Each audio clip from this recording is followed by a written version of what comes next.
فلی فلی یہ بزرگوار ٹھیک ہو گئے، دیکھ رہے ہو انہیں دوبارہ زندگی مل گئی۔ تم ٹھیک ہو گئے؟ دیکھ رہے ہو کہ ٹھیک ہوں۔ تم نے اسے صحیح کیا ہے نا؟ میں؟ اسی طرح جیسے قطمیر کو شفا دی تھی۔ خدا شفا دیتا ہے، میں نے تو صرف دعا کی تھی۔ جناب مالک، جناب مالک، آئیے اور آ کر دیکھیے بیمار شفا یاب ہو گیا، آئیے اور آ کر دیکھیے۔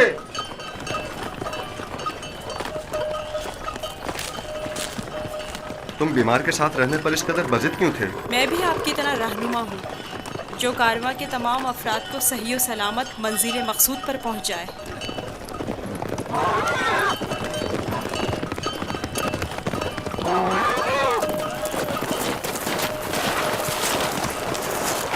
کیا ہوا ہے؟ تم ٹھیک ہو گئے؟ یوسف نے کہا تخت سے نیچے اتر آئیے اور پیدل چلیے، اور میں نے بھی ویسا ہی کیا۔ اب میں ٹھیک ہوں۔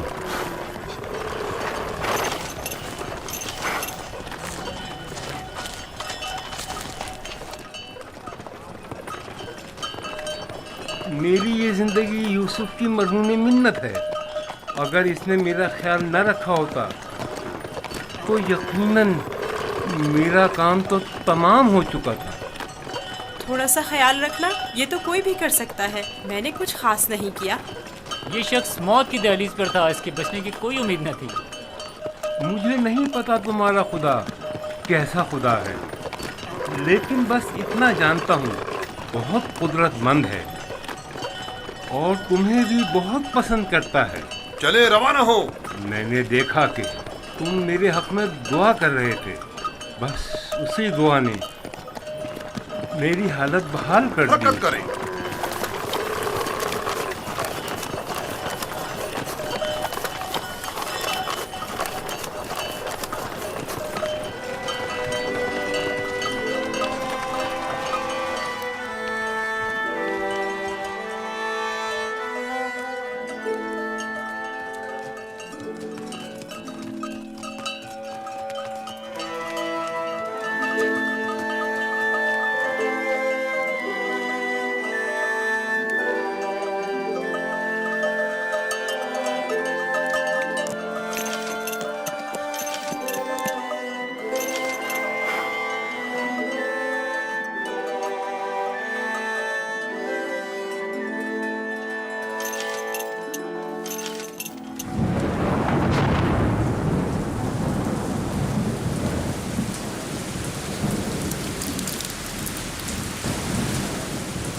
یہ بارش یوسف کے وجود بابرکت کی وجہ سے برسی ہے۔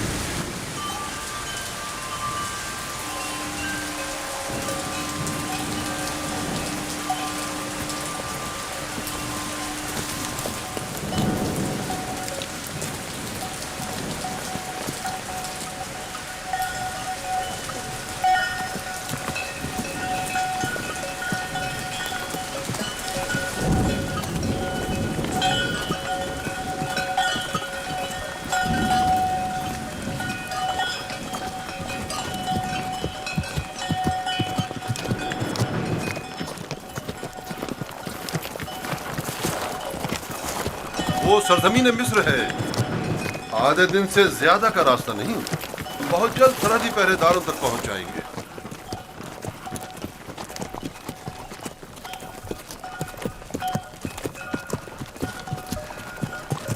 مگر مجھے یہاں تک تو کوئی پہرے دار دکھائی نہیں دیا۔ شام، کنعان و حجاز اور دیگر علاقوں میں طوائف الملوک کی رائج ہے، اور کوئی بھی مشخص حدود یا سرحدیں نہیں رکھتے ہیں، لیکن سرزمین مصر ایک متمدن خطہ ہے۔ یہاں ترقی یافتہ جدید نظم و ضبط کے تحت قوانین کی پاسداری، حکومت کی تعینات کردہ سپاہ نظر آئے گی۔ فرعونۂ مصر کا شمار دنیا کے طاقتور ترین حاکموں میں ہوتا ہے۔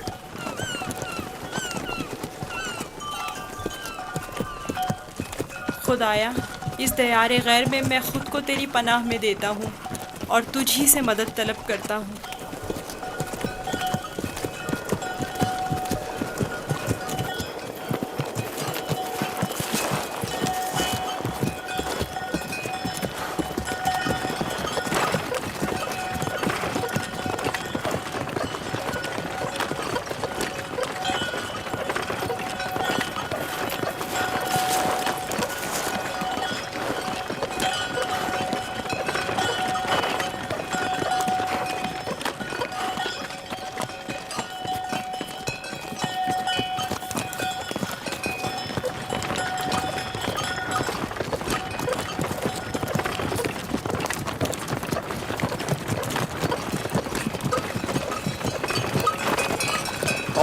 یہ رہی مصر کی سرحد.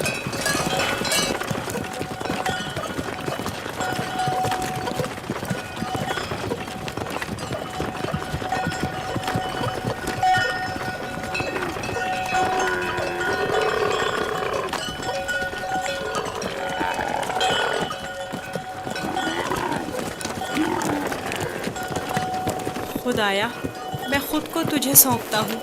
اس عجیب و غریب سرزمین پر میرا تیرے سوا کوئی نہیں ہے.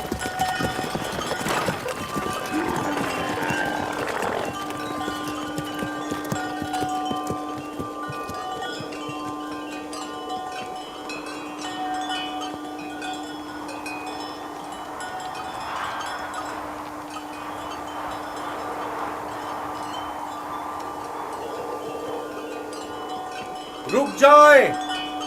آپ لوگ کون ہیں اور کہاں سے آ رہے ہیں؟ بابل سے مالک ابن زعر ہوں.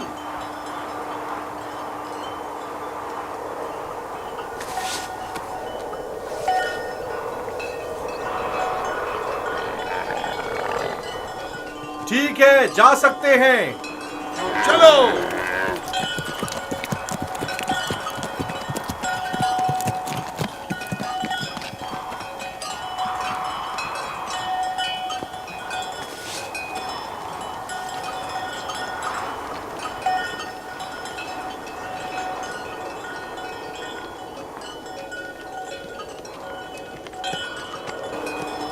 کیا یہ لوگ آپ کو جانتے ہیں؟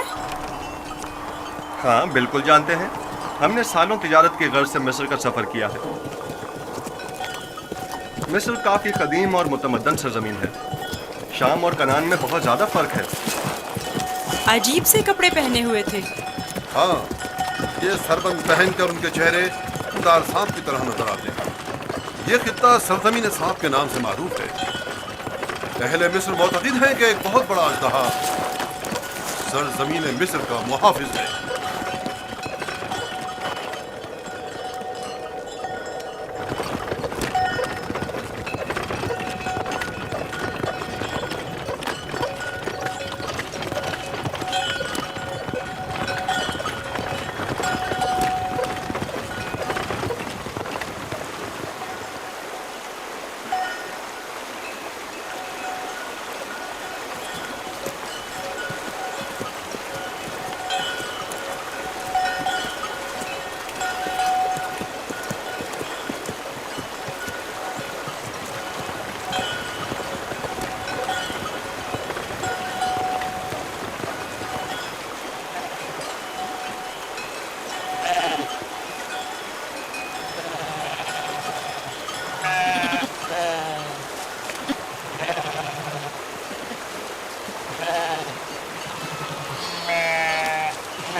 ہمارے پاس بھی بھیڑ بکریاں ہیں، لیکن اتنی نہیں. یہ لوگ تو بہت امیر ہیں.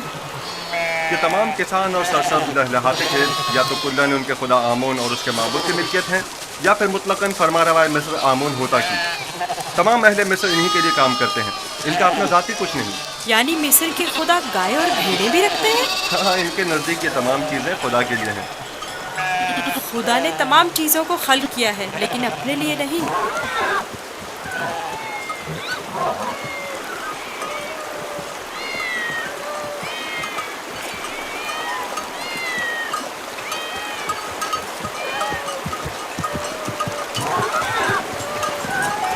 یہ اتنی ساری بلیاں یہاں کیا کر رہی ہیں؟ اس شہر کے لوگوں کا خدا بلی ہے. یہ شہر کا معبود ہے، مرکزی شہر کا معبود. یہاں کے لوگ بلی کو بہت پسند کرتے ہیں.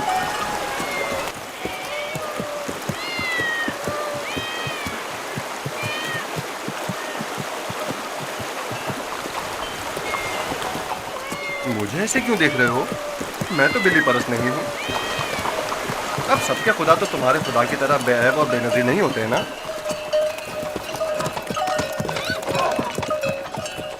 جناب مالک، اس شہر کے لوگوں کا خدا بلی ہے جو کھانا بھی کھاتی ہے. زیادہ تعجب کرنے کی ضرورت نہیں.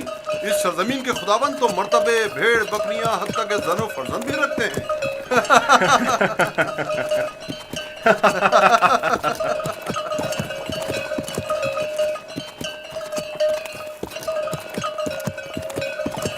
तो गोया मिस्र में यकता परस्ती नहीं है? बिल्कुल नहीं, बल्कि यकता परस्ती जुर्म है, और तुम भी यकता परस्ती के मुतालिक कभी कोई बात ना करना और ना ही इनके खुदाओं की अहानत करना लोग बर्दाश्त नहीं करेंगे।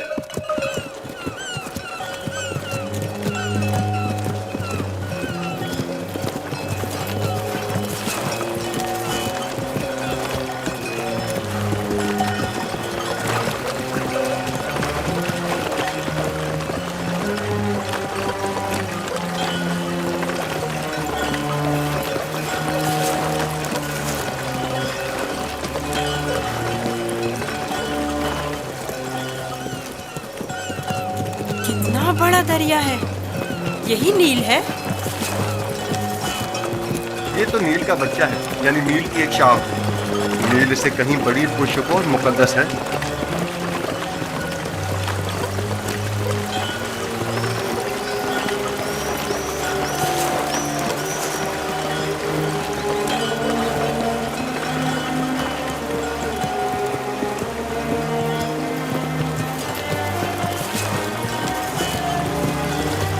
मुकद्दस क्यों है? क्योंकि अहले मिस्र की तरक्की का तमाम दारोमदार इसी दरियाए नील पर है। अगर दरियाए नील ना होता तो मिस्र भी नहीं होता। नील का इब्तदाई सिरा आज तक किसी ने नहीं देखा। कहते हैं कि सिर्फ खुदाओं की रसाई उस इब्तदाई सिरे तक है। ये दरिया जुनूब से शुमाल की जानिब बहता है और बहरा रोम में जाकर गिरता है। हम इस वक्त शुमाल से जुनूब की तरफ कदीमी शहर तिब्स की जानिब जा रहे हैं। शहर तिब्स खुदाए आमून का शहर है।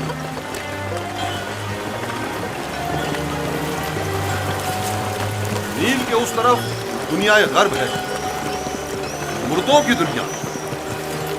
वो बड़े बड़े अहराम फराना मिस्र के मकबरे हैं। इस जगह को मुनफिस कहते हैं, जहां से दरियाए नील मुख्तलिफ शाखों में मुनक़सिम हो जाता है।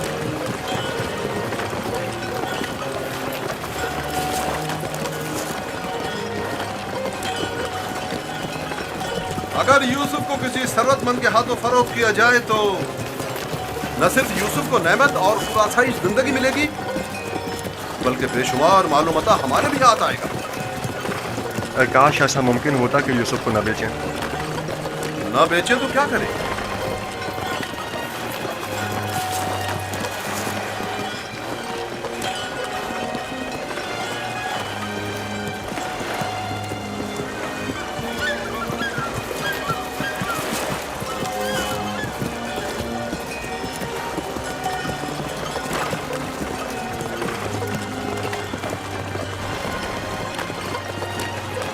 हम जुनूब की सिमत सफर कर रहे हैं और हमारे दाएं तरफ मुर्दों की दुनिया गर्भ वाक़ है।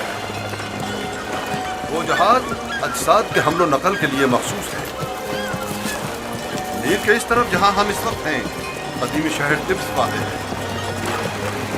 शहर तिब्स अहले मिस्र के खुदाओं का शहर है और फरमानवाए मिस्र आमून हौदा की हुकूमत का मरकज यही शहर है। इस शहर तिब्स को खुदाए आमून का शहर भी कहते हैं। वो देखो, दूर से ही तिब्स दिखाई दे रहा है।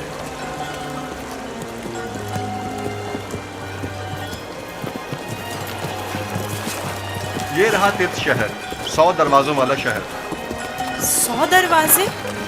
10 दरवाजों से ज्यादा नहीं है, लेकिन जो मुसाफिर भी तिब्स शहर को देखते हैं वो अपने शहर वापस जाकर इसे 100 दरवाजों वाले शहर के नाम से याद करते हैं।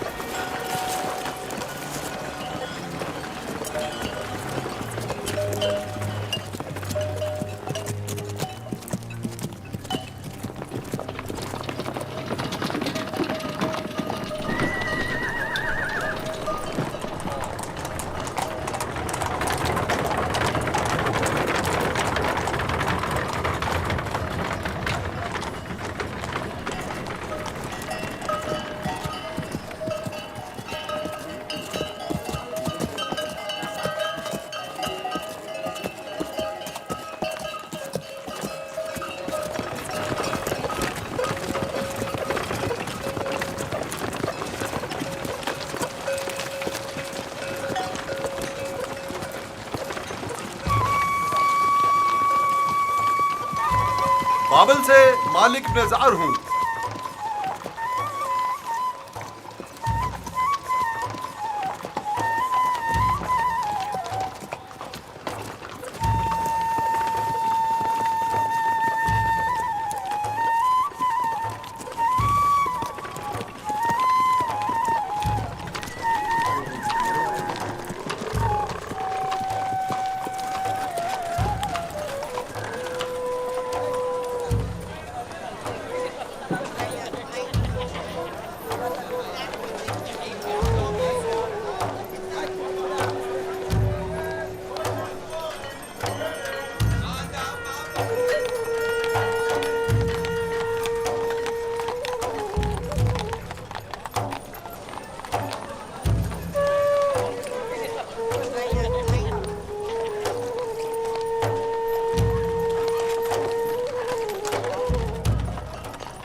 کیا ہوا؟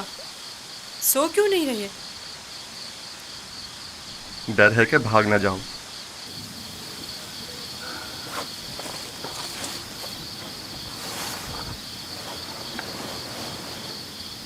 تم کون ہو؟ آخر تم کیا ہو؟ اس سوال کا جواب میں پہلے دے چکا ہوں. یوسف، تمہارے خدا کے مقابلے میں میرے خدا مجبور و لاچار ہیں. تم مجھے اپنے خدا کے بارے میں کچھ بتاؤ گے؟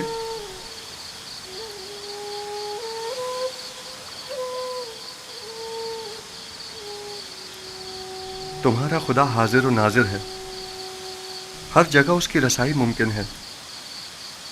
मैंने देखा है कि तुम आसानी से उसके साथ राब्ता बरकरार कर लेते हो।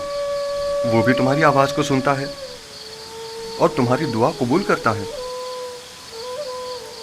मुझे यकीन है कि तुम दीगर इंसानों से मुख्तलिफ हो। तुम में ऐसी गैर मरी ताकत है कि जब जो चाहो कर गुजरते हो। लेकिन हर वो काम जिसमें मेरे खुदा की रज़ा शामिल हो। ये तुम्हारा खुदा कैसा है जो हर जगह तुम्हारा मुहाफिज है? आपने बखूबी उसके औसाफ बयान किए हैं। मैं चाहता हूं कि उस पर ईमान ले आऊं। आप उस पर ईमान रखते हैं, तजदीद ईमान की ज़रूरत नहीं। मैं ईमान रखता हूं।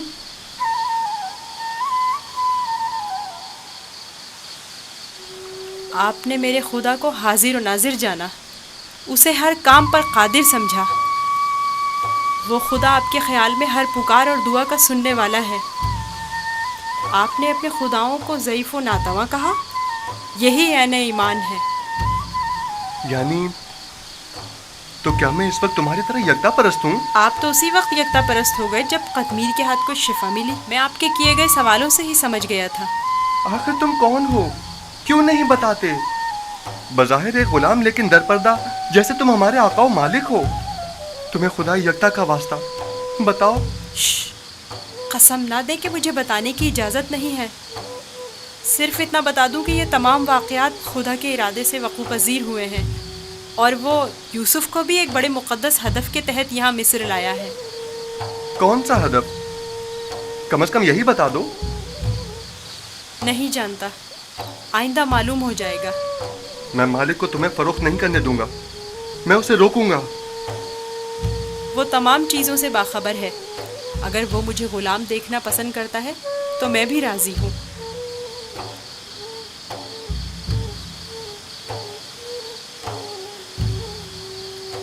जाएं, जाकर सो जाएं और मेरी गुलामी की फिक्र ना करें। अब भी अपने बाप का नाम बताना नहीं चाहोगे? बताया तो, मैं फर्जंदे चाह हूँ। वही कुआं जिससे तुम्हें बाहर निकाला था। ठीक है, मत बताओ, कभी न कभी तो पता चल ही जाएगा।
ऐ हर अता करने वाले से ज्यादा अता करने वाले,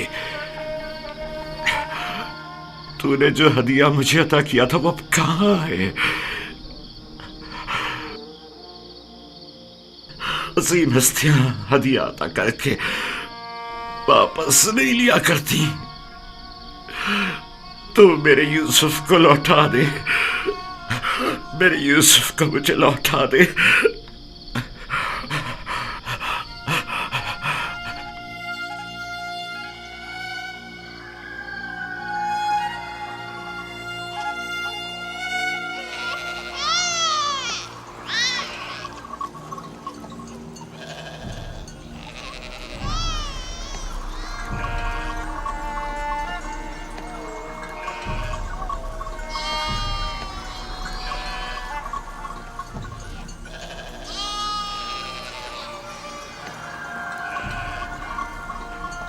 तुम जहां भी हो, खुदा तुम्हारी हिफाजत करे। मुझे यकीन है कि तुम जिंदा हो।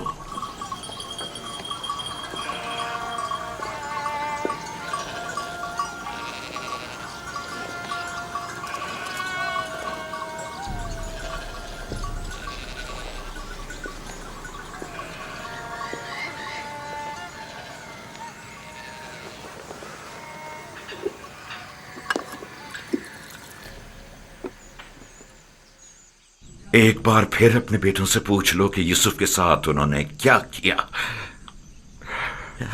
शायद अब की बार अपनी गलती का इकरार कर लें और हकीकत बता दें। आपको इतना इत्मीनान कैसे है कि यूसुफ जिंदा है? 2 वजहों से। एक तो कुर्ता जो कि साबित और सालिम है और भेड़िए ने उसे नहीं पाड़ा। दूसरा ये मेरा कल्बे सलीम जो मुझसे कभी झूठ नहीं बोलता। ठीक है, अगरचे कोई फायदा नहीं, लेकिन मैं फिर भी पूछ लूंगी।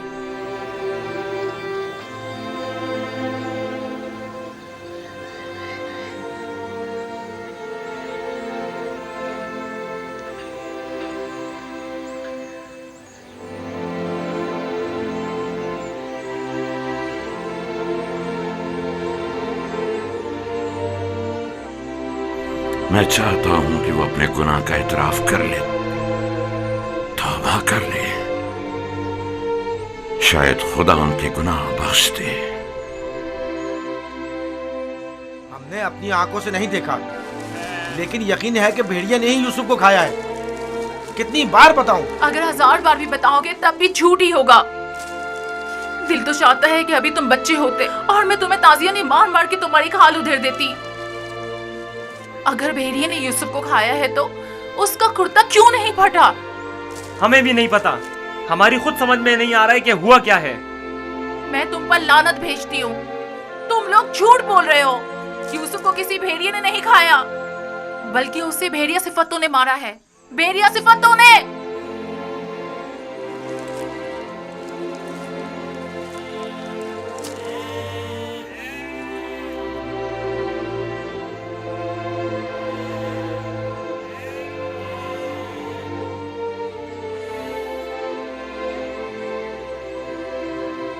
जानता हूं फिर यही कहा होगा कि यूसुफ को भेड़िया खा गया। उम्मीद करता हूं कि इससे पहले कि देर हो जाए उन्हें अक्ल आ जाए। 100 सिक्के, 114 सिक्के, 120 सिक्के। ये गुलाम आपका हुआ। 120 सिक्के में सौदा हो गया। ये गुलाम मुझे मिल जाए तो मेरे पास से काम निकल जाए। गुलाम की बोली लगाइए। खेती बाड़ी भी जानते हैं। इस गुलाम की कीमत क्या है? खेती बाड़ी भी जानते हैं और मेहनती और जफाकश भी है। इस गुलाम की कीमत क्या होगी? कनीजें भी कितनी अच्छी होती हैं, खाना कम खाती हैं और काम ज्यादा करती हैं। 120 सिक्के। अरे वो देखो कितना ताकतवर गुलाम है। 125। ये खेती बाड़ी। अरे वो देखो कितना ताकतवर गुलाम है। वाकई लगता है ताकत में इसका जवाब नहीं है। आइए आइए, अच्छे गुलाम आसानी से गोली लगाइए, कितना लगाइए, गोली लगाइए, आगे आइए आप। और दिल खोल कर गोली लगाइए। बहुत ही मजबूत गुलाम है ये। आपके बहुत काम आएंगे। 600। आइए आगे लगाइए, आइए, कीमत लगाइए। खोल कर गोली लगाइए। इतने अच्छे गुलाम फिर नहीं मिलेंगे। ये गुलाम देखिए, बच्चा है। ऐसा भी क्यों गुलाम हो सकता है? ये गुलाम देखिए। वो चाहता है देखो इसको मैं कितना खरीद। खूबसूरत बच्चा है। इसकी क्या बोली लगेगी?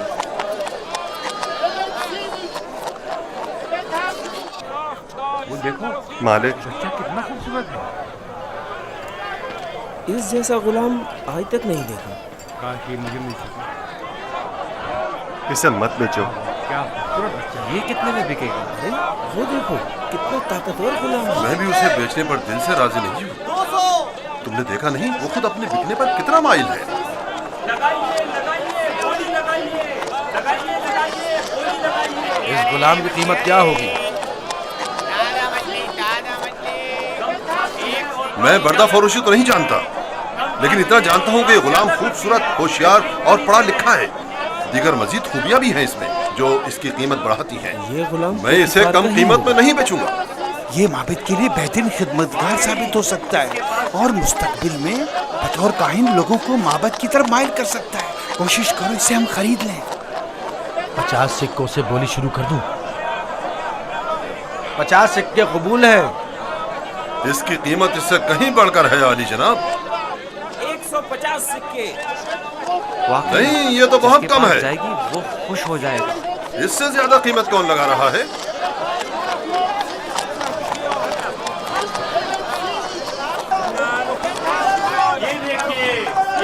وہ دیکھو جناب پوتیفار آ گئے.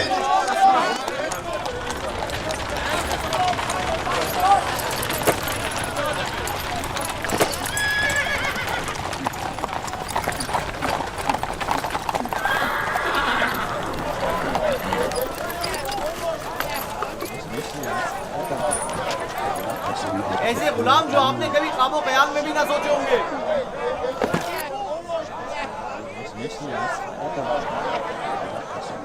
یہ کھیتی باڑی بھی جانتے ہیں اور شکار کرنا بھی.